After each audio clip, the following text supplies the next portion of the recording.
lehenengo 4 problema egingo ditugu. Eta hauetan eskatuko digute. Edo osoa, edo zatia, edo eunekoa. Orduan, jarriko dugu beti osoa eta zatia hauetan. Eta erauntara erresago egingo zaigu buruketa.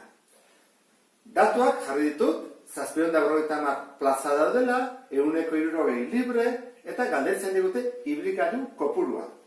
Orduan, esan behar dugu osoa zer den, eta zatia zer den. Orduan, osoa zer dira, plaza kopurua, ez da? Osoa da, plazak. Kopurua. Eta zatia, zatia da galdetzen digutena, ibilgailu kopurua. Ibilgailuak. Ibilgailu kopurua. Orduan, bi hauek baditugu. Orain, jarri behar dugu, goian proportzioa. Kontuatzen bazate, 160 da libre dagoena, honek ez du balio. Jarri beharko dugu beste proportzio bat. Jarri behar duguna da, ibilgailu kopuruana. Orduan, galdera da, 160 libre bali badago, zen badaude okupatuak? Beste guztia. 100 arte zenbat falta da? 40, ezta? Orduan, 140, zer da? Okupatu daude. Orduan, 140 okupatu daude, zenengatik? Ibilgailuengatik. Orduan, hau da guk erabiliko duguna. 140. Orduan jarriko dugu osoa, beti bezala, 100 da, eta zatia 40 kotxe. Orain bai dezakegula. 750 zer da, osoa edo zatia, osoa, plaza guztia. 750. Eta isa izango da zatia. Orduan, nola beti den proporzionaltasun zuzena, bidertu behar dugu horrela. Isa izango litzake, 750 bider 40, zati 100. Orduan egiten dugu biderketa hori. 750 bider 40, zerak gorreite ditut, hor, bizeroak, tasa ez biderketa egiten. Lau bider bost, 20, birurako, 7 bider lau, 28, eta 2, 30. Horren, hau da, tatzi zaitena. 0. Eta horren, leheno ikusi dugun bezala, berdina baina, zeroak kenite ditut. Edo nabara, koma mugitzen ezkerretara. 300. Horren, emaitza, izango dira, 300 ibilgailu. Horren, guazen bigarren problema egitera. Bigarren honetan, ditugu, 280 euro ordaintzen dula alokairuan, eta alokairua dela soldataren 130. Eta galdetzen dute soldata. Bueno, zer galdetzen dute? Osoa edo zatia. Hoi da, lehenengo argitu behar duguna. Alokairua izango da, zati bat soldatarekin lortzen delako, janari erostea eta bestako gastuak ordaintzea. Eta aurreztea, neurri batean ere bai.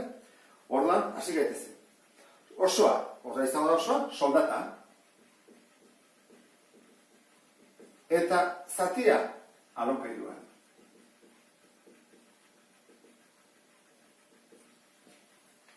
Orduan, 130 hau zer da? Osoa, 100 baldin bada, guatu zaitezte, 100 beti da, osoa, zen bada zatia, 130. Ja, proporzioa jarria dugu, horren bete egin bat dugu. Alokairua, 280, ez da osoa baitzik zatia. 280, orduan osoa. Orduan, problema honetan, da aldeantziz, zatia ematen digute eta osoa aurkitu behar dugu. Orduan, egingo duguna da, izango da, isak bati, bidertu iten da, 280, bider 100, eta zati 30. Orduan, egingo duguna da, hemen 3-0 jarri, 2-3, eta zatitu behar dugu, 30-ekin. Errexena da, kentzen du 0 bat, eta egingo dugu zatiketa arruntu bat, Horrela, 4.000, zati 3. Zenbana, bana, soberatzen da, orduan, 6-0, eta 2-0 ditugulako, 1-2. Soldata da, soldata, 1.600 euro. Ulertzen dezuten bezala, osoa izango da, handiagoa. Orduan, alokairua 280, problema ondo egina dago. 1.600 soldata izango du. Guazen hirugarrena egitea, oraingo datuak guazen ikustea. 180 matematika azterketa gainditu du. 115 ikasle dira, gainditu dutenak. Eta galdetzen digute zenbatek egin duten azterketa hori. Zenbat ikasle dira. Orduan, jarri dugu osoa eta zatia, eta zer da osoa eta zer da zatia. Bisa, magnitudo horiek asmatu behar ditugu. Argi dago, zatia zer den gainditu dutenak, ezta? Ikasleak zenbat gainditu duten. Eta osoa zer da egin dutenak. Orduan, osoa da egin duten eta gainditu. Hau da, ikasle kopurua egin dutena eta gainditu dutena. Ze egin dutenak batzuk aprobatu dute eta beste batzuk ez. Bi zati izango dituzke osoak. Orduan, jarriko dugu, 100 egin baldin badute, 100 da beti osoa, 92 gainditu du. Orduan, zer da galdetzen digutena osoa, zeu da gainditu dutenak, 115.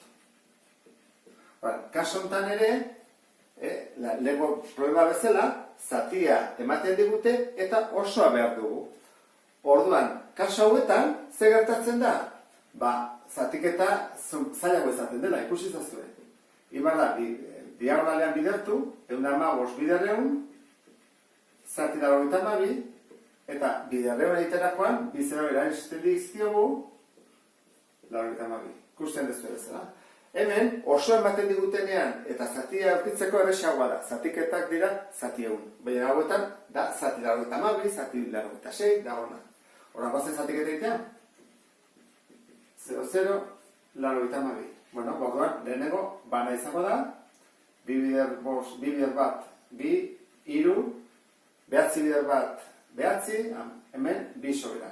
Jartzen dugu 0 bat, orduan hemen, bina, ziru naia pasingo gera, bi bider bi, lau, 6, bat gurako, 18 eta bat 19, lau, orduan, guazen gure gora, hau jarriko dugu, 5 da. 5 bider bi, 10, bat gurako, behatzi bider 5, 45, eta bat 46. Orduan, 125 da. Emaitza, osoa dira, 125 ikaslek egin dute.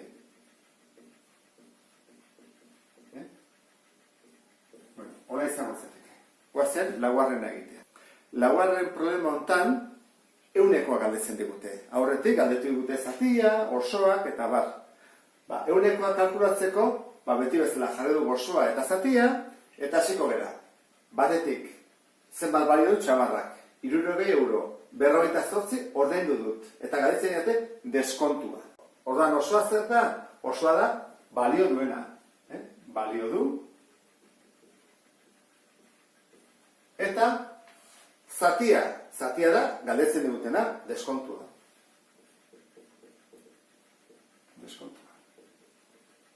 Hasiko gara. Zenbat balio du 60? Eta orain, zenbat da deskontua?